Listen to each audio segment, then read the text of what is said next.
Prime Minister's questions. The member for Caroni Central.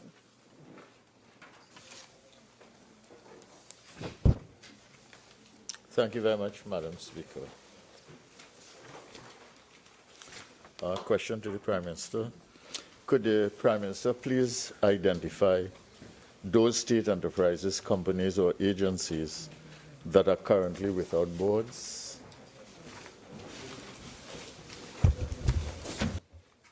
Madam Speaker, there are approximately 60 state enterprises, companies, agencies which are required to be, to which boards are required to be named. At any given point in time, there may be one or two situations in which boards are in transition.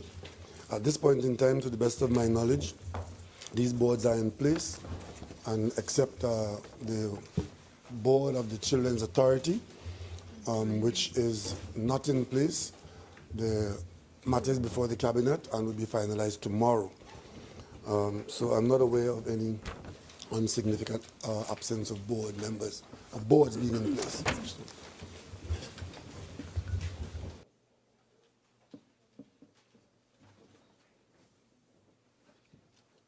Member for Caroni Central. Could the Prime Minister indicate the official itinerary for the visit to Tobago he undertook late last week and the mode of transportation he utilized to and from Tobago? Madam Speaker, I'm not exactly clear as to what the member understands by official itinerary. But as far as I understand it, I went to Tobago last Friday, spent Friday, Saturday, Sunday, and Monday in Tobago. I attended on Friday the opening of the Prime Minister's Charity Golf Tournament. I spent Saturday in Tobago, and I went to my office in Tobago on Monday. I traveled to Tobago using my normal mode of transportation, which is public transportation.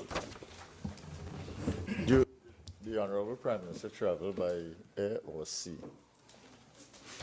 Public air transportation. Did the Prime Minister encounter in Tobago any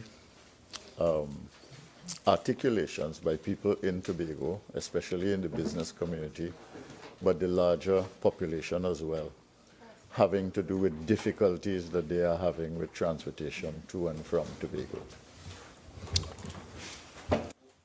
Madam Speaker, there is a very genuine concern in Tobago that the transportation as available in the sea bridge involving the cargo ferry is not up to standard and is causing some significant problems for the people of Tobago. In fact, in some instances, persons are facing losses to their businesses, and if the system deteriorates any further, there might be some shortages in materials in Tobago. We are all aware of that because the Tobagonians have been very vocal in expressing that. But during my weekend in Tobago, Madam Speaker, I was not made aware of anything other than what is being said to all of us in the nation. When you said public transportation, air transportation, you meant Caribbean Airlines? Unless you know of some other transportation, I mean, I am not, that's what I mean. It's just clarification. What possible other clarification there? Is there somebody else flying to Tobago? Public transportation to Tobago is Caribbean Airlines. Unless you know something I don't know.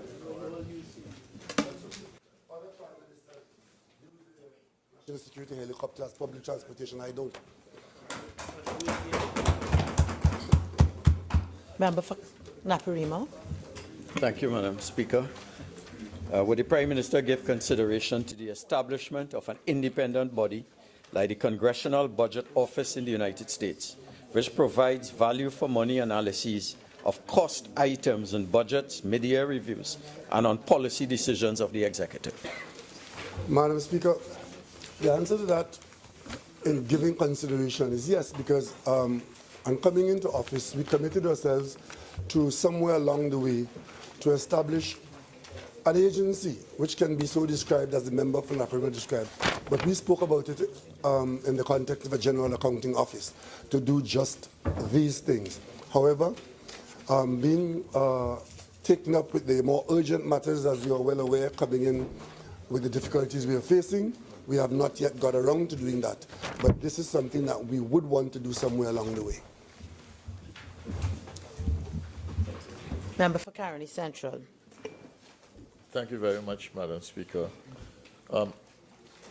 Prime Minister, does your government have any immediate plans to introduce confidence-boosting measures to inspire investors in Trinidad and Tobago? Prime Minister. Yes, we have a lot of measures, not the least of which is to maintain political and social stability in the country, good economic management of our affairs, eliminate corruption from our business, maintain satisfactory levels of public security and safety, and to ensure that there are materials and infrastructure which would be useful to investors who want to invest their resources within our borders. These are the conditions under which we work, and we strive to maintain that those conditions, try to have those conditions maintained or established where they are not maintained. Is the Prime Minister aware that there are a significant number of complaints, most of it having to do with a sense of unease and lack of confidence in the economy, and therefore many local companies at least are making a decision, a calculated decision, not to invest in the economy at this time?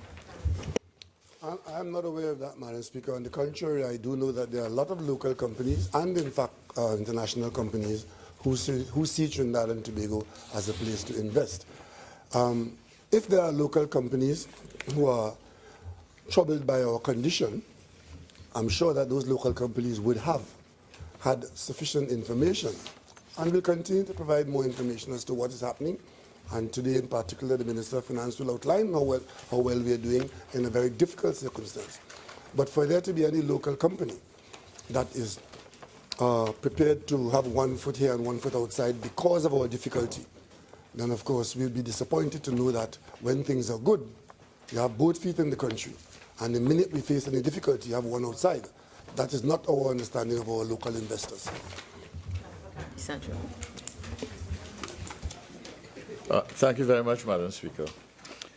Prime Minister, one of the issues for private sector is the seeming contradiction between a hope for investment and development and growth and the policies of the government.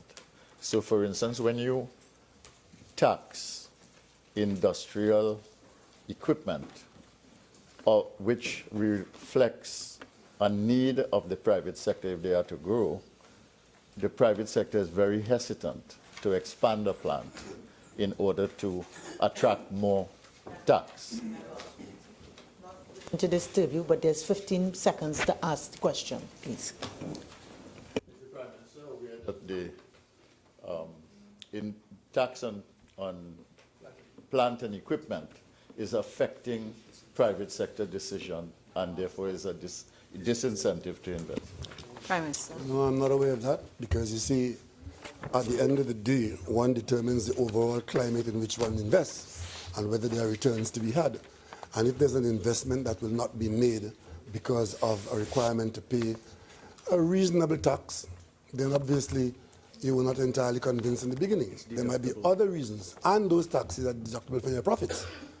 And your profits are determined by other aspects of taxation.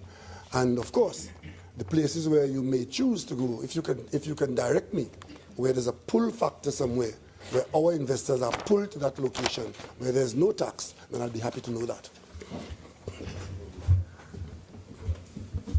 Member for Chaguanas West. Thank you, Madam Speaker. Given the current controversy in the justice system, is the government considering the appointment of a commission of inquiry into the judicial system? Prime Minister.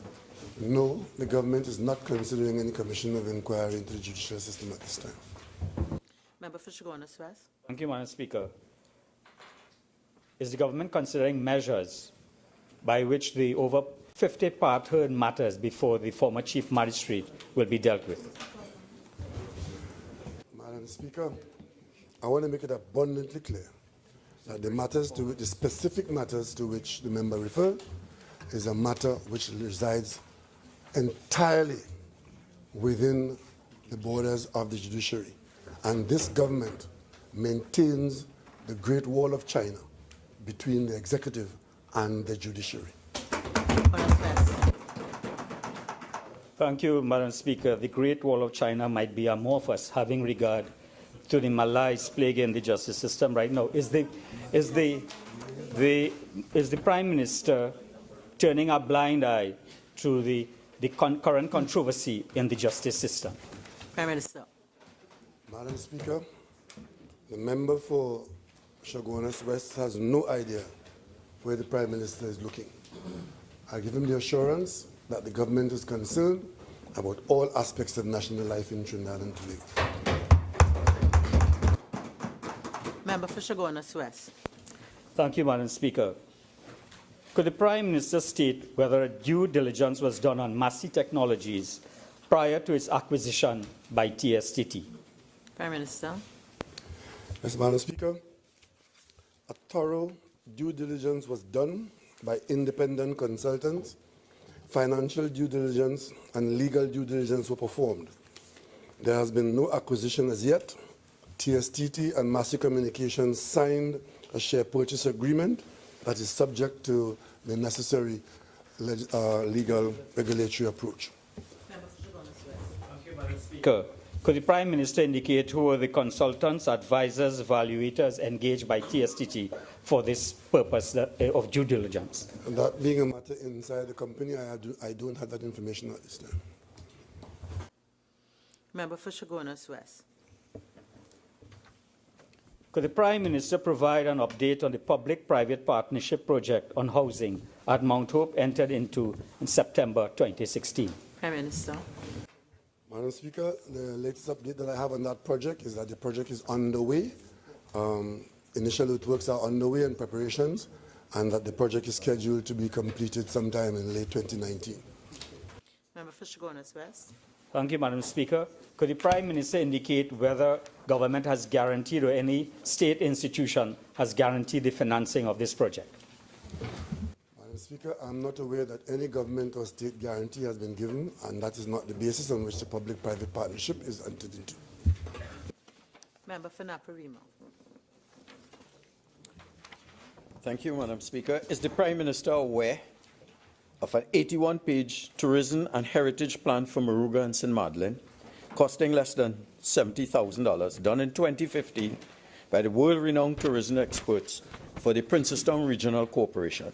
And could the Prime Minister then justify the expenditure of an additional $250,000 to complete a feasibility study for the St. Madeleine project? It's actually St. Madeleine Staff Club and Golf Course Development. Prime Minister. Madam Speaker, as you know, the government of Trinidad and Tobago engages in a number of reports of all kinds. I'm not aware of any report as described, and I'm also not aware of any feasibility as costed, but in the event that there was one done under this government, I'm confident there would have been justification for it. Member for Naparima. If, Prime Minister, if and when that feasibility study is made available to you and it has merit in it, would you then not consider spending $250,000 of taxpayers' money to repeat the same kind of analysis? Prime Minister. I have no idea what the member is talking about, but what I do know is that there's a Minister of Tourism that will ensure that any money spent, because government money spent are always taxpayers' money, and the Minister will ensure that monies are spent in such a way that there's value for that money. Member for Naparima. Would the Prime Minister then tell us whether in identifying cost items that due diligence is done to see whether the information already resides in the government's domain? I have every confidence that the Minister of Government in Trinidad and Tobago with the portfolio for tourism will take care that that matter is properly looked after. Member for Naparima. Is the Prime Minister aware? Well, I think you answered this already. So can I? The only aspect of this is is the Prime Minister aware of any cost-benefit analysis done on the $255 million purchase by TSTT of Massey Communications? And this is the part. And further, is he prepared to make this analysis available to the national community? Prime Minister. Madam Speaker, the spokespersons for TSTT, namely the chairman, made very extensive public disclosures on this matter with respect to the benefits to be had and the reasons why TSTT went into this arrangement. And those benefits remain the same this week as they were last week, mainly acquisition of established plant and equipment, customer base, and other arrangements that are positive to TSTT. And with respect to making it available at the appropriate time, I'm sure the company that is committed to transparency would allow members of this House to have access to what they have done. Member for Caroni Central. Madam Speaker. Prime Minister, could you please share with this Honourable House the result of the recently extended share offering for First Citizens Bank? I would do better than that. The Minister of Finance in a few minutes is scheduled to report on the media review, and I'm sure that that will be one of the issues that he will deal with comprehensively. I will then defer any further. Member for Caroni Central. Could the Prime Minister please explain the divergence of views between the Honourable Prime Minister and the Minister of Public Utilities on Cabinet knowledge of the TSTT acquisition of Massey Communications? Prime Minister. To the best of my knowledge, there is no divergence of views on this matter. Member for What about the views of the other two ministers who spoke on the matter? I am not aware that there's any divergence of view on this matter. TSTT is a majority-owned state enterprise, and the issue of what the Cabinet knows and doesn't know is quite clear and has been made public. Member for Oropouche East. Is the Prime Minister aware that in answering a question in this Honourable House, the Minister of Public Utilities indicated that he had no knowledge and the Cabinet had no knowledge of this Massey TSTT arrangement? It might very well be that the Minister didn't hear exactly what was being asked of him.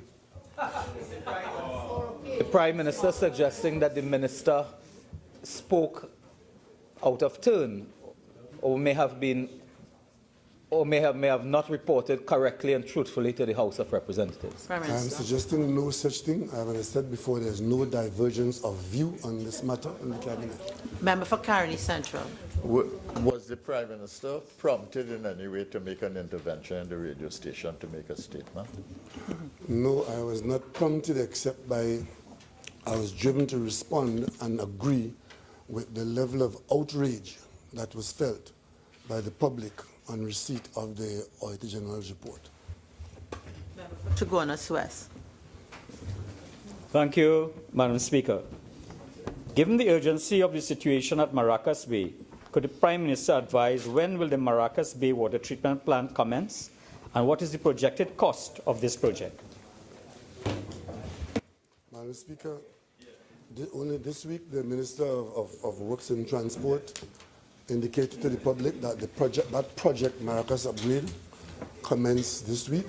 The total project is to cost approximately $60 million, and the water treatment plant is costing $13.3 million, and it is estimated that the project would be completed at the end of August.